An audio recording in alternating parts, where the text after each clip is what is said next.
Hello and welcome back to the Tio Kids podcast. I am your host Yvonne with all of our lovely participants, including this is a special crossover episode with special guest Ethan Gonzalez. Hello, everyone. I'm here representing Playlist Academies today, and I'm decided to join the TOK Kids today on their very lovely episode. All right, thank you. Round of applause. Thank you. Okay, so for today's podcast, we are going to discuss the question why and how do we prove our knowledge on topics through language in the lens of gatekeeping culture? Now, if you don't know, gatekeeping means that when a person wants to or thinks that because that they know more about a certain subject or know more about a certain topic, they think that they have a higher play or a higher status than those that show interest in the subject but don't know as much, and so they gatekeep the thing that they're interested. They try to exclude others that don't know as much as them, and they try to prove themselves like, yeah, I'm a true fan, basically. And so the questions that I have for you are why do some people think they're entitled to things that you aren't just because they know more than you? I mean, does more knowledge mean that you deserve a privileged place just because you know more? So, we have two types of gatekeeping. There's the ones that are inherited, such as gatekeeping your favorite TV show or type of entertainment. For example, like people who are interested in Marvel Universe will usually gatekeep it if you haven't like read the comics. Then there's also the gatekeeping of like cultural communities. Say for example, we have the black community and gatekeeping the box braids, which are typically fine doing because people don't understand the cultural significance of box braids and will go out their way to like wear as a costume instead of actually appreciating the culture. And as soon as somebody asks them to do something for that certain culture, they'll go off and stay silent and say nothing. I think this subject has a lot to do with people thinking that they have the right to judge whether or not someone's knowledge on something is like worthy enough. So like what Kayla mentioned with like the Marvel Universe example, like, someone knows a certain amount about like a fictional universe or something, but someone takes it upon themselves to say, okay, but do you know like as much as I do? Do you know as much as you could? And so I guess the question is like, do you need to know everything about something in order for your knowledge to be considered valuable and weighty? I feel like I'm just trying to understand it from, I guess, the gatekeeper's perspective. So you shouldn't, I don't think it's kind of unreasonable to expect them to know everything. Like with the Marvel example, expect you to read every single comic and know everything if you just had a random, pop quiz at any time. But I also feel like you should know a significant amount. Like you should know like who they are about that subject, at least like the basics of that subject.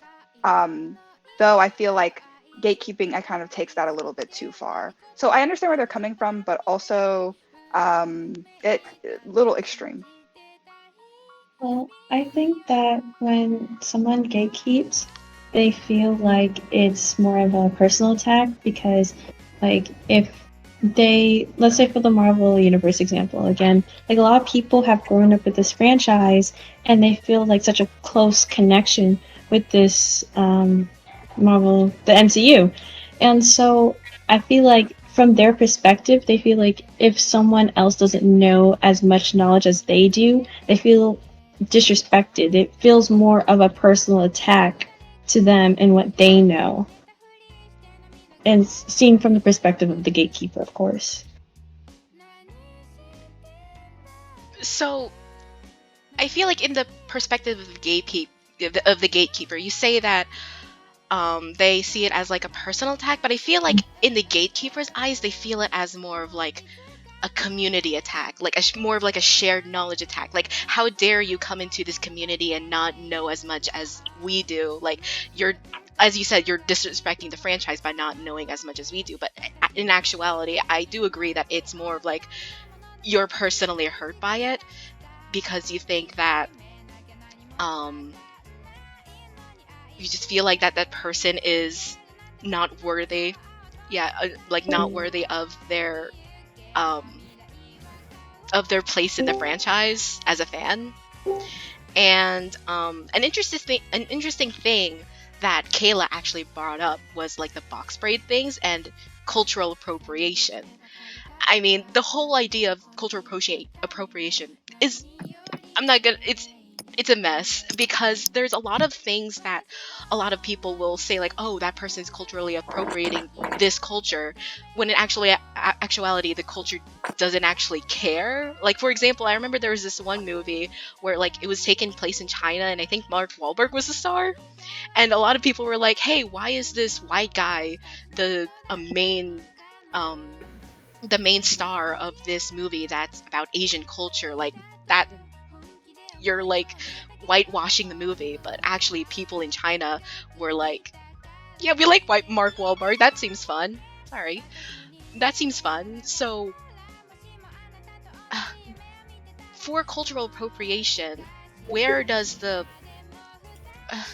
I guess my question is that when does it become a culture? Or like, when do we appropriate a culture? Like, do we need certain knowledge in order to do the thing that a culture does, or can we just enjoy it for the sake of aesthetic? Like, not even just for the sake of doing it as like an offense, but just for the aesthetic? Or do we need knowledge in order to appreciate the culture, therefore not appropriating the culture? Well, I feel like. Oh, Ethan, go ahead. Oh, okay. So I feel like when it comes to cultural appropriation, I feel like it's always good to have some knowledge, like, on the thing that you were trying to, I guess, like, play as, or like have, you know. And I feel like it's always good to have that knowledge, because like that means you have like a deeper understanding of like what that could mean in other cultures. So therefore, you're respecting it, and you know like the ins and outs, and you can, you know, like do certain stuff, you know, because like, let's say like, oh, like you dress up, you know, like maybe in like Asian like clothing, you know, like where it originates from, and like how to be respectful and how to represent that culture without disrespecting it. Because like somebody might see you and be like, oh, okay, you represent like the Asian community as a whole, and you know, sometimes the Asian community might get mad at you because you're painting them in a bad light. So that's why I think like you can like, you know, be another culture and play another culture as you wish, but just be respectful of it and be knowledgeable of what you're representing, because like in the bigger picture of things, could represent a lot more than what it could represent to you. Yeah, and I think what you were hitting on there of like being respectful, because if you are going to be like taking on the culture of another, you begin to like represent that culture. I think one of the better examples that we can see, and especially because there's a new movie coming out, is Borat, who is pretending to be this man from Kazakhstan.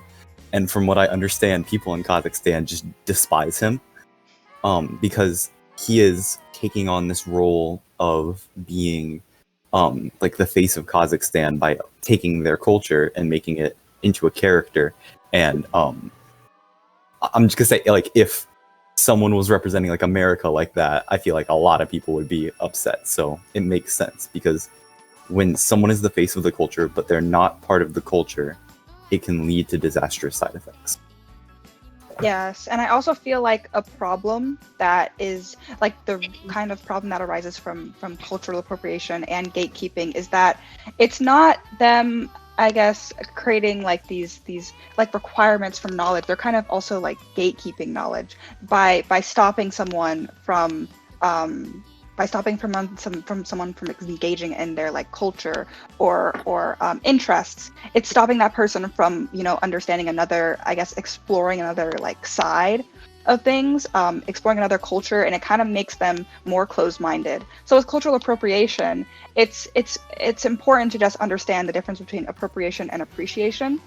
and understand that like appreciation would you can engage in someone's culture. You can, I guess, go to Japan and wear, you know, Japanese clothing like a kimono or something. It's just you have to be very knowledgeable of that culture and respectful of that culture and not try to take it away from someone, or, you know, like what Jackson was saying with you know, trying to be the face, trying to take that culture and make it your own. I think that's the main problem, is when you kind of appropriate that knowledge.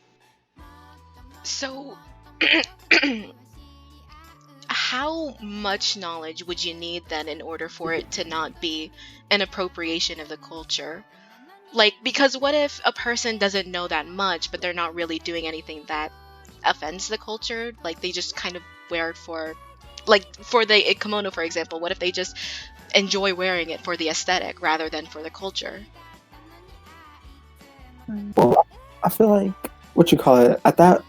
So I feel like it might differ person to person because, like, you know, I feel like the offense might be very like subjective person to person. Like, I feel like one individual might not care at all that you know in this instance that you're wearing a kimono, while in another instance a person might get offended if you know nothing about what it represents, where it came from, you know, like what certain stuff on it represents, and get offended that way. So I really feel like, honestly, it just depends on what group of people you're with, and as long as you're not like, you know, like making yourself look like an idiot in any way, like while wearing a kimono or anything like that, and being respectful of it, and actually like being open-minded to learn, because like I feel like that's where a lot of people start to gatekeep at and take offense, is when like you're wearing this clothing, you know, representing this society and culture, but you're not willing to learn about it at all, and you're staying very closed-minded, and you know you're almost in a way just like pushing off these people and being disrespectful towards them and their culture.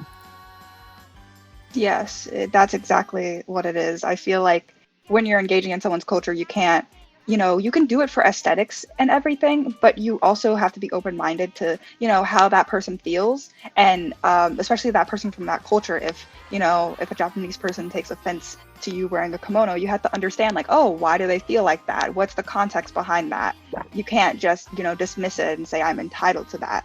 So I think it's with knowledge, it's not about how much knowledge you have. It's about, I guess, like the context of the Like, knowledge. if you're willing Yeah, to exactly. take that knowledge. Yeah, if you're willing Yeah. to take that knowledge and, I guess, the entire like context. What would be even worse is you can't the cultural appropriation. You could wear a kimono in a normal setting, right, with respecting the culture, but as soon as you turn it into a Halloween costume, Yeah. that's where it becomes a cultural appropriation, no matter how much you're respecting it. Unless you're a part of that culture, it wouldn't be cultural appropriation to wear your own culture as a Halloween costume. I don't think someone from their own culture would wear something as a Halloween costume, But- because you're not dressing up. What does a it's Halloween not- costume have? Like, what's the difference between just wearing it as like a Halloween costume versus just wearing it in every day? Because aren't you still technically dressing up as in like the Japanese culture, but it's just on a holiday? So No. what's the difference? Yeah, I Jackson. think there is a difference. Okay, There is a Jackson. difference. Okay, the difference is that, say you were just like wearing a kimono like on a weekday, like around your house because you thought it was comfortable and it looked nice. That's you using something from another culture in the way that it was intended to be used. It was intended to just be worn. But if you wore a kimono on Halloween, at that point you're not just wearing something from another culture. You are trying to become that other culture. You are playing the character of a Japanese person. Like if like a white girl dressed up like a geisha for Halloween, you would see that as cultural appropriation because she's trying to make herself into this fundamentally Japanese thing. I think And I- it's a big difference. Oh, I think it's a really big difference because it's like when you're dressing up as someone for Halloween, you're dressing them up because you think that they're a caricature. Like they're a character that you can just, you could put on and you could take right off and that's it, end of the night, all that. But like if someone, for example, decided to dress up as a person in my culture, I would be offended on Halloween. I'd be like, wow, because you're making it seem like I am just a person, or my culture is just a thing that you could just throw on as a costume and take off, and it doesn't really have any significance. It loses that significance as once you put it on as a costume. Yeah, I would agree. I think the context of Halloween is really important because it's literally like it's putting on a costume, it's putting on a character, and it's for personal enjoyment. It's about, oh, I want to have fun and I want to become this thing for a night. So it doesn't really, it doesn't take seriously, if you were to put on a costume with like aspects of another culture, it's not taking it seriously. And it's also like, it's treating it as very one-dimensional. So it's like, I think that it kind of encourages like stereotyping and things like that. Definitely. Because it like compresses it all into one caricature of like, this is what this culture looks like. And then just like Jackson was saying, then on Halloween, it's like they're trying to take that for themselves, for their own enjoyment. And that's where it like crosses the line. And Kayla, do you have anything?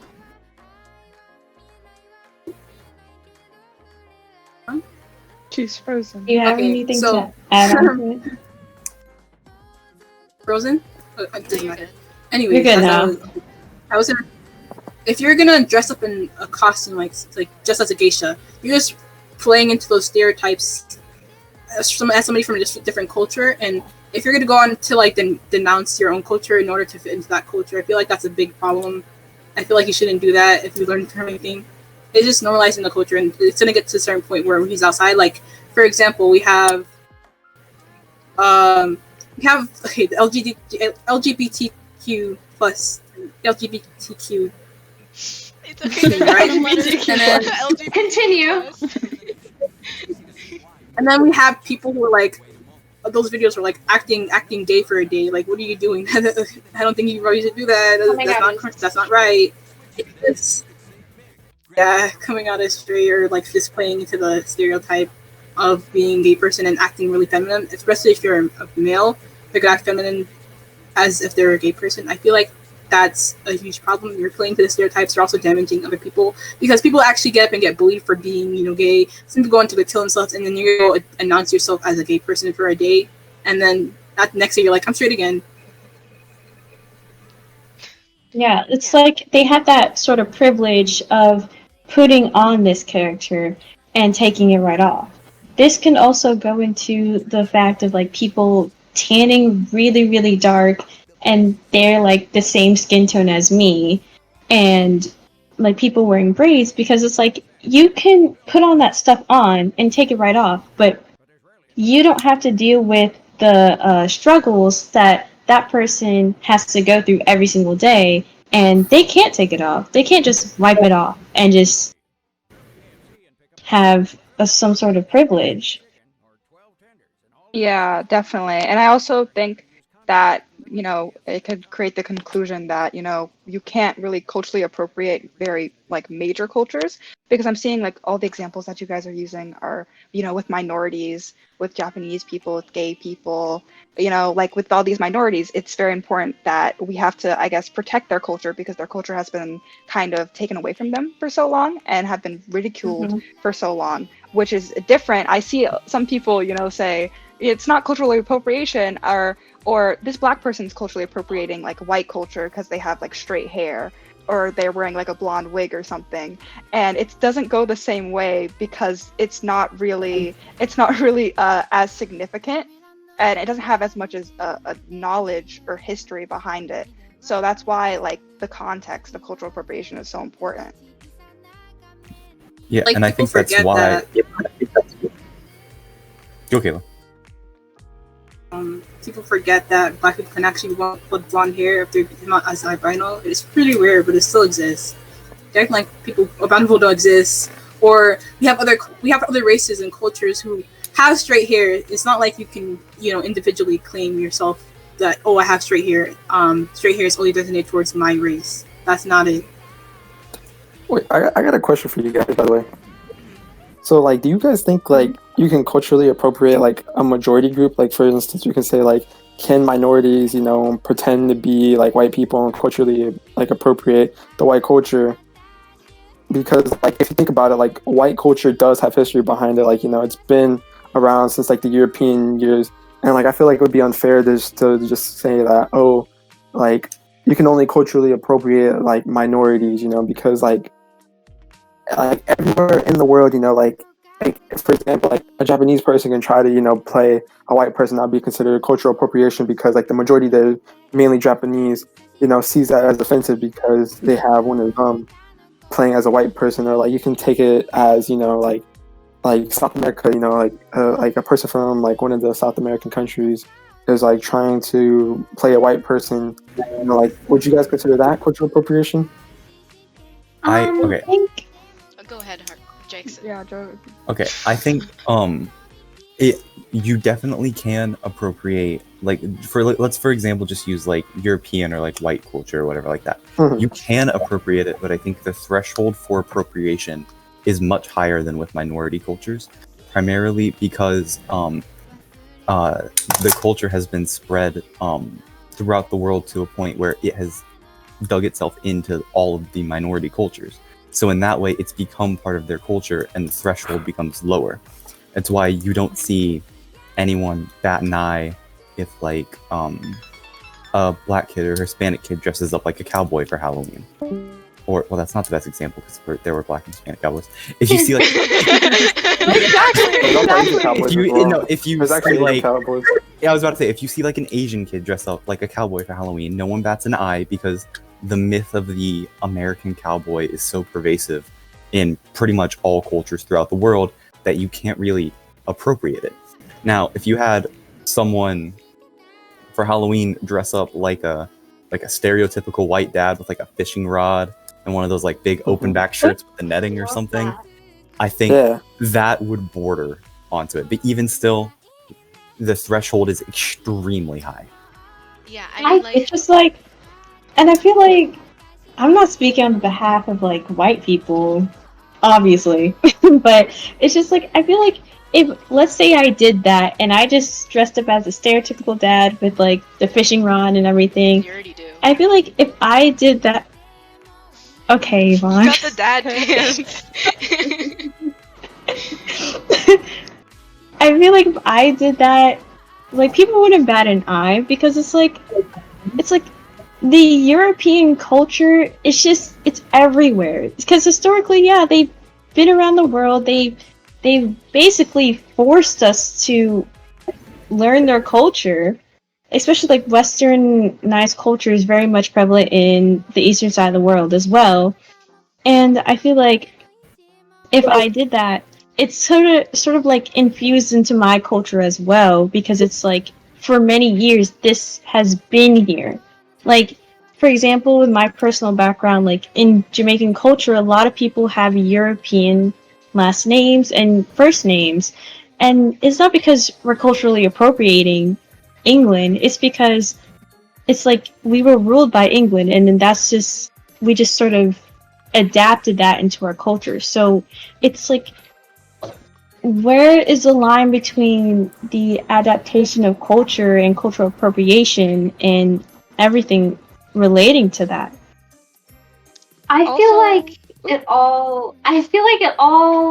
I want to highlight the importance of like personal knowledge in terms of this because I think the difference between like appropriating like white culture or a minority culture is the historical context and also the personal relationship that minority cultures have with their culture, because for minorities who have to struggle to be able to express their culture and accept their own culture, for that struggle I feel like that is a lot more personal to them and it's a lot more of an impact on their life. So for someone to appropriate that is to delegitimize like the personal experience that they've had. Whereas like a majority group, I like wouldn't be offended by someone like acting white because it's like I don't have to struggle for that identity because I'm a majority group that has privilege. So I think that's where the line is drawn in terms of those.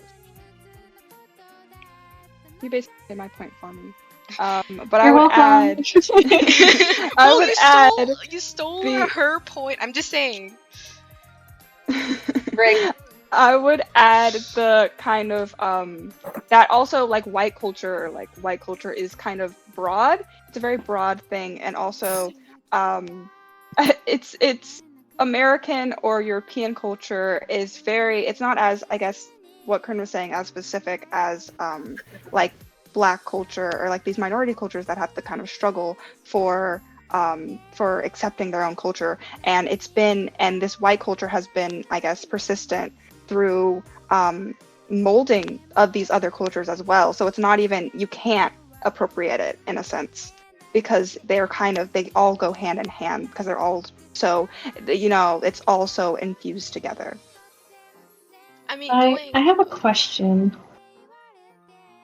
Okay. Do you want to go, Yvonne? Because it's. I was just gonna No. add on saying that I mean, all of you all just, it's like what we talked about last time in TOK, how like in contemporary racism and that one podcast where like history is long and deep. Like, while racism against white people of course do exist, and it's not something that we shouldn't address, but of course racism against minorities and people of color, there's been that history that's been long running with like deep into our society, and has been rooted into our society for so long. So there is also that factor that you have to consider when like considering like the argument between like, can we culturally appropriate white culture? And I do agree with Jackson saying that there's like that threshold, and that's why that threshold for culturally appropriating white culture is high, because of that. There's like the history of appropriating people of color's culture has been going on for like a long time, and has that history and that pain behind it. I was going to propose the question of I heard this argument, and it was saying that like Black people, like as like skin color, have a culture because just being Black, you already go through the struggles of being Black, but like with white culture, there is no such thing as like white culture, like how we have the connotation of Black culture. Oh wait, no, I messed up my words. Never mind. I'm not talking about the culture. I'm talking about pride. Whoops. I messed up my words. Okay. I'm sorry. I was talking about something totally different. I really just started going on a tangent, and I was like, something seems wrong. I mean, it does make some sense though, because like it's like what I always say, like hardships build character, and like what it sounded like you were trying to get out there for a second was that like being Black, you already experience hardships just being born into this world. Therefore, like you can like identify yourself to like this like one thing, and like these injustices that are happening like all over the country basically. And then like it sounded like you were going more into like, if you're white, you're born with like a certain like privilege where you don't have to worry about these struggles, and these struggles, like since you're not experiencing them, like you're not really bonding with your culture in a way, or like the individuals in your culture, because like I'm a firm believer of like, if you experience something with a group of people, that makes you much closer, especially hardships as well, because you see you see the true, like you see like how a person truly is like in the hardest moments of their life. And I feel like that's where you're trying to get at for a second there. I was trying to propose the question, but I messed up my words. I had a Freudian slip for a too long of a time, and I was trying to say, like, so the word Black pride, and then there's white pride, and like there's a difference between the two, and I would say that like Black people have, I wouldn't say gatekeeping, because when I say gatekeeping, it usually has like a negative connotation, but I would use the word in this sort of sense so you understand what I'm talking about. Gatekeeps the word Black pride, because it's like within America, especially like black people have been through such a long struggle, and the word white pride is a way to like for white supremacists usually to combat that and try to suppress that. And so I was going to propose a question of like, why do we feel like if someone is gatekeeping or like holding something near and dear to them, which is personal, why does someone else feel the need to just attack that or feel the need to saying like, no, I want to have something of my own too? So they feel like they need to share something with them.